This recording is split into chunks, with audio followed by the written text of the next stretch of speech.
Olá, seja bem-vindo ao painel Univale. A busca pelo desenvolvimento pessoal e profissional tem levado muitas empresas a experimentarem novas técnicas inovadoras. Há 10 anos, uma empresa de Itajaí apostou nesse treinamento de desenvolvimento criativo. Aqui no estúdio eu vou conversar com o Matheus Vilon, que é psicólogo e dono da empresa de desenvolvimento criativo, e também com o Marcelo, que é designer, empresário e que participou de alguns treinamentos da empresa. Obrigado pela presença de vocês. Obrigado, Matheus. Matheus, na realidade, o que é desenvolvimento criativo? Primeiramente, muito obrigado pelo convite, né? A gente saúda aí os telespectadores. Desenvolvimento criativo é uma definição que nós encontramos para, de alguma forma, traduzir a linguagem que nós estamos propondo para o mercado, para as pessoas, de integrar técnicas que explorem a capacidade de cada um se adaptar dentro do seu ambiente, ao mesmo tempo adaptar o ambiente, transformar o ambiente onde está, utilizando da sua habilidade criativa. E não é a criatividade no sentido artístico apenas, mas sim a criatividade no sentido de resiliência, de conseguir transformar o ambiente e utilizar os recursos da melhor maneira possível para conseguir atingir os próprios resultados, os resultados da organização. E para isso a gente utiliza diferentes metodologias que colocam as pessoas em experiências diferentes, fora do cotidiano usual, explorando então novas habilidades e ao mesmo tempo ampliando as habilidades que as pessoas já possuem. Isso é bem bacana, né? Quais são essas técnicas, esse desenvolvimento que vocês utilizam para isso?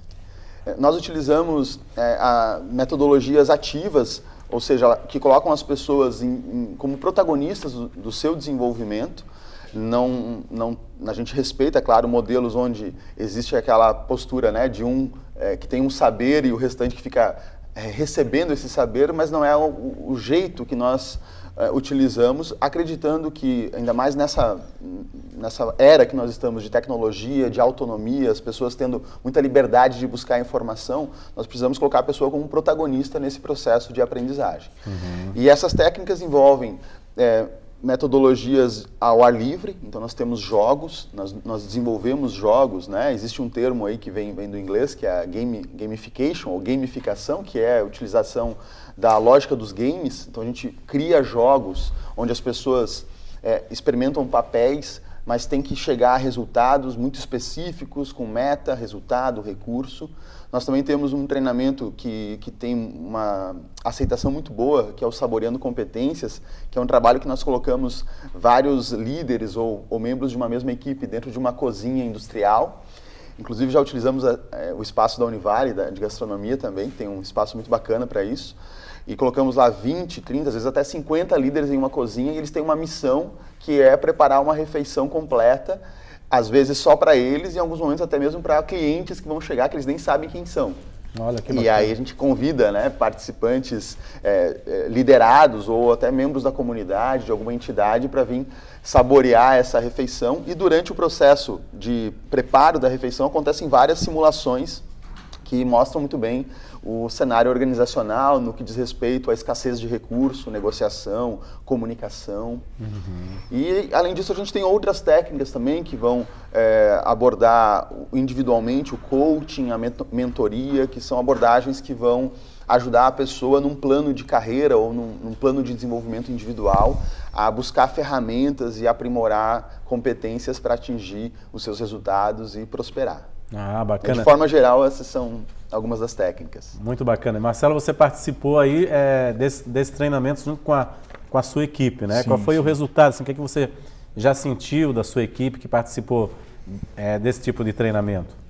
Acho que o resultado principal mesmo é a gente mostrar, acho que entre todos nós, né, que a gente tem um interesse comum, né, e que todos somos iguais, né. E eu vejo que na equipe o resultado foi interessante pelo fato da gente sair do nosso dia a dia, da gente sair da nossa hierarquia, da gente sair dos nossos papéis tradicionais do cotidiano e entrar numa dinâmica de grupo, né? Então isso foi muito importante.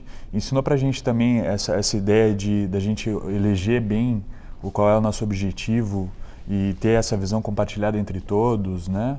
E todos se colocarem lado a lado, né? Esse exercício brincante, né? De trabalhar em equipe, acaba refletindo, né? A gente acaba conseguindo levar de alguma maneira, acho que tem alguma área da consciência que se expande, né? E a gente acaba levando isso para dentro do escritório, né? Certamente. Né? Bacana. Na realidade, uma reunião, digamos assim, com um propósito bem maior, né? Não é aquela festa da firma, na realidade, né? Onde as pessoas vão poder trocar ideias, né? E conversar, quebrar o gelo também. Isso é importante também, né, Matheus? Porque o ambiente de aprendizagem, apesar de ele não ser exatamente o ambiente que as pessoas estão no dia a dia, porque as pessoas, né, saem das suas mesas, saem dos seus papéis normais, ele possibilita essa rede de conexões numa outra dimensão. Então as pessoas conseguem acessar o seu líder de uma forma diferente, alguém de uma outra área que normalmente não tem acesso.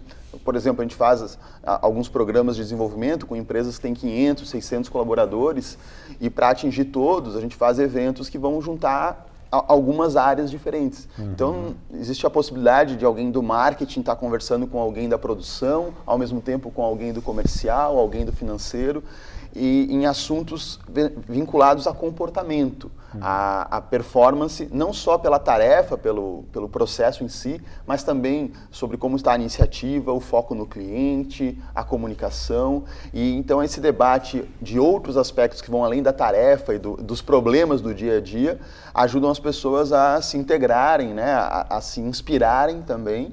E, ao mesmo tempo, quando voltam para o seu ambiente normal, é facilitado o acesso com essas outras áreas, porque se criou um outro jeito de comunicação, outros conhecimentos que vão facilitar esse acesso aos colegas que no dia a dia talvez você não veja com tanta frequência ou se relacione apenas por determinadas pontas de processos. Bacana. Marcelo, você também já participou, além com a sua equipe, individualmente também desse desenvolvimento? Como é que foi? Houve um evento, o Saboreando Competências, que a Vilão fez e chamou um grupo variado, assim, de alguns clientes, né, diversificados, assim, acho que já para promover essa relação externa, né? E eu fiz esse Saboreando Competências. E foi uma experiência muito legal, primeiro porque conheci um monte de gente, né? E o Saboreando Competências é uma experiência, é uma metáfora maravilhosa do dia a dia da empresa, assim, porque... Eu posso contar um pouquinho, assim? Sim, claro.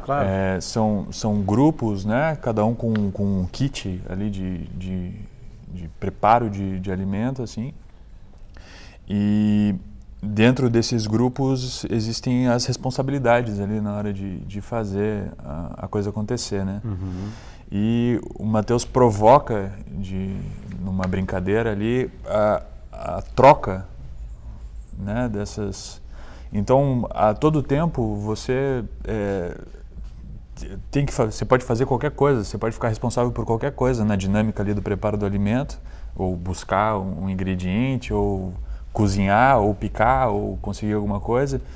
E todo tempo isso pode trocar. E isso mostra bem essa dinâmica de que, no fim das contas, a gente é um grupo tentando conquistar alguma coisa, chegar num objetivo, né? Então você larga aquela história de não, eu não faço isso, eu não faço aquilo. Ali você não tem espaço para isso. E você acaba aprendendo a arregaçar a manga e fazer o que tem que ser feito junto com o grupo para que a coisa aconteça. Você esquece, né? É o que acontece no mundo corporativo moderno, na realidade, né? É o que... Vai ter que agir dessa forma. Acho que é o que o Matheus está propondo que aconteça, né? Essa é a nossa perspectiva, né? A gente vem entendendo esses movimentos que estão acontecendo nas organizações, essas novas gerações que estão aí criando novos modelos de trabalho, inclusive, e nesse cenário a hierarquia vem cada vez mais se achatando, né? As pirâmides estão diminuindo, o acesso às pessoas, né? Os líderes precisam estar mais abertos para entender o que as pessoas estão pensando, para conseguir gerar propósito, e se a gente manter uma hierarquia muito rígida e muito limitada, o resultado também vai ser limitado. Nessa nova perspectiva, então, dos nossos treinamentos, a gente busca facilitar esse trânsito e, ao mesmo tempo, criar um senso compartilhado, né, de colaboração. Porque, infelizmente, a competitividade, a gente escuta hoje muito sobre crise e tal, e aí vem a questão da competitividade, ela às vezes vem para dentro da empresa de uma forma negativa, porque as pessoas começam a competir dentro da própria área ou entre setores. E a gente tem buscado ajudar as organizações a trabalhar com uma cultura mais colaborativa, e isso exige que as pessoas também se coloquem numa postura mais horizontal para dialogar, para entender, para ajudar e para ser ajudado também. Bacana, a gente vai fazer um rápido intervalo, daqui a pouco eu volto a conversar novamente sobre o desenvolvimento criativo, essa técnica tão bacana que ajuda aí no desenvolvimento profissional e pessoal também. A gente volta em instantes.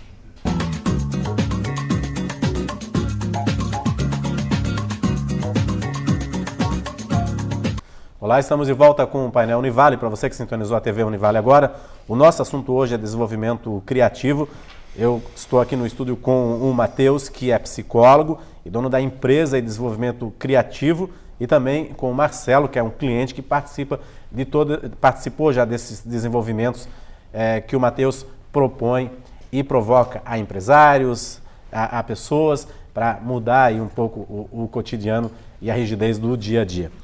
Matheus, até o Marcelo tocou num ponto no intervalo, na realidade, que a aproximação do chefe, né? Que hoje, na realidade, você é um designer, então você levou toda a tua técnica e montou uma empresa, né? Isso cria um certo status na realidade. A ideia também é desmistificar isso, tirar o chefe lá do encastelamento dele, por exemplo? É porque dentro da empresa, como eu constituí ali o negócio, eu, teoricamente, sou o mais experiente, o mais habilidoso. Existe essa relação, né, do chefe com o seu funcionário, né? Então, eu sou o líder porque eu tenho mais experiência nesse aspecto, tenho mais habilidades nesse aspecto, né? Não necessariamente, depois você pode me corrigir se quiser. Mas fora, a gente acaba descobrindo que as outras pessoas, às vezes, podem ter mais talento do que a gente em outros aspectos. Por exemplo, na cozinha, naturalmente, alguns membros da minha equipe têm muito mais habilidade do que eu. E isso cria uma outra relação de respeito e de observação, entende? Sai mais uma vez daquela ideia hierárquica. Não, eu posso ser melhor em algum aspecto, mas as outras pessoas são muito mais talentosas do que eu em outros, né? E descobrindo então, isso foi isso saudável para mim também. E descobrindo isso até pode agregar valor aos negócios. De repente você descobre um talento na sua empresa que estava lá oculto, na realidade, de uma pessoa que pode te ajudar a desenvolver. Eu acho que a pessoa também descobre isso nela, né? Que na verdade não existe isso, né? E que ela pode, né? Pode se mostrar, né? Pode aparecer, pode aparecer de outra maneira dentro da própria função, com uma experiência extra-função. A gente tem pessoas que gostam muito de estar no lugar onde estão acomodadas e confortáveis nesse lugar, acho que isso não é um problema, mas tem pessoas que estão buscando aparecer, desenvolver, ter novas atividades, novas funções, e em um ambiente experiencial, de treinamento, elas conseguem, de alguma forma, demonstrar essa habilidade ou essa intenção, e a própria empresa percebe isso e consegue aproveitar melhor esse talento que está ali afoito, né, para conseguir um espaço maior ou até mesmo desenvolver uma habilidade específica. Você falou de liderança, né? O perfil dos clientes, né? São líderes mesmo? E como é que quebrar toda essa hierarquia? Assim? Eles se propõem, se entregam, na realidade, no desenvolvimento?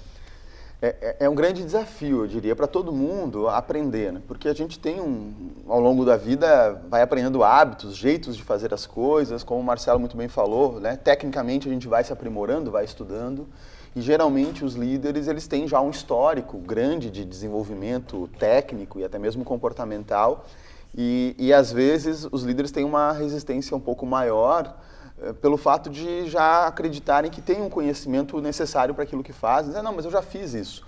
E aí a gente confunde no dia a dia conhecimento com aprendizagem. Porque às vezes você vai começar um treinamento, hoje nós vamos falar sobre comunicação, que é um assunto muito usual. Daí o líder, não, mas espera aí, eu já conheço sobre comunicação, já participei de um treinamento sobre comunicação. Mas não é porque você conhece que você aprendeu efetivamente. Então a gente busca preencher essa lacuna entre o conhecimento e a aprendizagem. E aí, respondendo a sua pergunta, quando a empresa pensa no desenvolvimento dos seus colaboradores, em geral, ela foca mais nos líderes, uma carga horária, um investimento financeiro maior para os líderes, sabendo que através dos líderes se influencia todo mundo diretamente. Porque aí o líder pode passar isso para a sua equipe. Pode ser um multiplicador, né? Naturalmente ele é um multiplicador. Então a demanda que nós temos, né, no Brasil, os índices, né, das associações que estudam isso, o maior investimento de treinamentos ele está focado em liderança e na área comercial. São as duas áreas que mais recebem treinamento no Brasil hoje. Que a empresa mais investe. Que mais investe. E os líderes, em especial, e isso está em todas as empresas, eles, através dessas metodologias mais ativas, dos jogos, nós também trabalhamos com jogos de tabuleiro, estamos também desenvolvendo uma plataforma online. Nos jogos, os líderes quebram mais rápido uma possível resistência, porque como o convite é mais lúdico, chama a pessoa para trabalhar de uma maneira que vai além do seu papel comum, né? Que aí, assim, não, peraí, então isso eu não conheço, então eu tenho mais interesse em descobrir.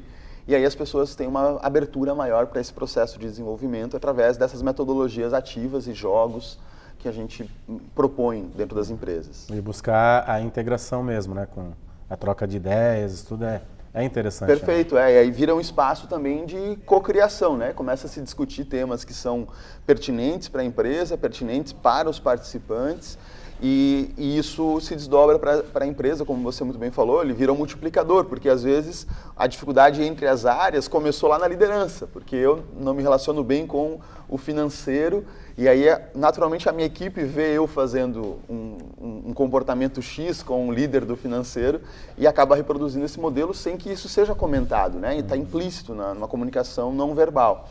E aí quando a gente coloca os líderes para discutir e se desenvolver, a integração acaba respingando para as equipes e isso facilita esse ambiente de colaboração que a gente vem buscando desenvolver.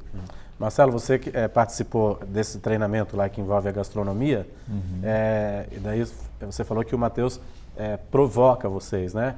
Que tipo de provocação é essa que depois absorve o conhecimento, assim? Por exemplo, cada grupo tem um líder que está com o papel de maior responsabilidade, que é a decisão ali sobre a dinâmica do preparo, e esse líder ser arrancado do grupo, por exemplo. Né? Então está todo mundo se apoiando naquela pessoa para que aquilo aconteça, e de repente aquela pessoa não está mais lá. E a gente continua com o objetivo, né? Então esse tipo de exercício é bem interessante. É porque no dia a dia também isso acontece, né? Não na gastronomia, né? Mas no dia a dia da empresa isso pode acontecer também, né, Matheus? Exato. Aí tem que buscar alternativas e na realidade, tocar o barco, não é? Foi nessa época que eu descobri que, quando eu saía da empresa, que a empresa funcionava melhor. Eles ficavam mais livres para pensar. O cozinheiro saiu, né? Entendi. Então, é interessante, tem que tocar o barco na realidade. Exato. Né? São essas provocações que a gente faz de uma maneira lúdica, mas ao mesmo tempo com muita pressão, porque quando você coloca um ambiente onde tem uma meta a curto prazo, recursos escassos, as pessoas acabam entrando naquela meta, naquele desafio. Então, por mais que não seja a realidade, simulando a realidade, as pessoas entram naquele papel, né? Mostram seus comportamentos. E esse exemplo que o Marcelo deu, de tirar o líder da equipe, né? E aí vem um novo líder. Aí como que eu lido com o novo líder? Como que o novo líder também se adapta a uma nova equipe? Como que ele como que ele integra as pessoas? E como que ele também se integra, né? Como que ele mostra o que ele pode fazer, entende quem é o grupo para poder selecionar as pessoas para as melhores funções. Então esse desafio que o líder tem todos os dias de selecionar alguém, não só selecionar para entrar na sua equipe, mas selecionar para delegar uma atividade, a gente consegue simular de uma forma muito nítida durante o treinamento. E claro, tem a vivência, mas o momento mais importante é quando a gente, depois da vivência, reúne todo mundo para discutir e fazer uma avaliação muito criteriosa do que aconteceu, como eu me comportei. Então tem a experiência em si e tem um momento muito importante que é de transposição dessa experiência para o dia a dia de cada participante. Que na realidade é uma metodologia e até científica na realidade que tem que ser, né, discutida mesmo, e feito um relatório e tudo mais. Né? Exato. Né? O jogo, a atividade ao ar livre, ela é super importante, mas por si só ela fica uma atividade de integração, digamos, né? Ou até mesmo de descontração. E aí, quando a gente faz esse movimento, né, do ciclo de aprendizagem, que é refletir sobre aquela experiência, entender como aplicá-la e criar planos de ação muito específicos, como que eu vou trabalhar, como que nós, enquanto equipes, vamos mudar, né, no dia seguinte. Eu costumo dizer que o treinamento ele começa no dia seguinte. Quando a gente está no ambiente ali de aprendizagem, seja na sala de aula ou num ambiente diferenciado, ali é uma experimentação, é um laboratório, mas o treinar em si acontece quando ele volta para a rotina dele, tem que administrar todas as demandas que já existiam antes e mais a aplicação daquele conhecimento. Ali que está o grande desafio. Né? Como é que a gente vê nos ambientes de trabalho, a questão é claro que a pessoa tem que ter ambições, né, para prosperar, mas há assim às vezes chega a ser doentio, né, a concorrência na realidade entre um funcionário e outro. Existe algum desenvolvimento para isso também, para quebrar isso, para integrá-los assim e saber lidar com essa concorrência? Às vezes a pessoa é promovida e o outro fica sentido na realidade, né? Sim. Eu tenho visto e a gente tem proposto isso junto com o nosso grupo de consultores, que são ações coordenadas. Eu vejo que é importante preparar os líderes para lidarem com essa situação, porque às vezes sem querer ou às vezes querendo, o líder gera uma competitividade negativa dentro da equipe, quando ele coloca as pessoas para serem comparadas umas com as outras o tempo todo, e às vezes nem ele percebe que ele está dando uma condição especial para um, diferente do outro, e gerando uma competitividade até desleal. Então tem essa orientação para o papel do líder e até o papel da própria organização, quando ela cria as metas, para que ela faça uma mescla de metas individuais e metas coletivas. E diretamente com as equipes, nós trabalhamos com as metodologias de cooperação. Então a gente utiliza jogos cooperativos, onde ou todo mundo ganha ou todo mundo perde, que simboliza muito bem, né, um organismo vivo que é uma organização, porque a empresa é muito dinâmica, ela funciona como um organismo. E se a gente não vê esse organismo de uma forma integrada, onde a vitória de um tem que ser a vitória de todos, a gente está minando essas relações positivas e produtivas. Então a gente busca trazer experiências e essa consciência sobre a importância de colaborar para atingir um resultado onde todos vão ser beneficiados no final. Tá certo. Valeu a pena investir, Marcelo, para encerrar aí? Claro, sempre. Com certeza. Voltou com a nova mentalidade dos treinamentos. O Matheus vem ajudando muito a gente nesse aspecto, assim. É muito importante mesmo.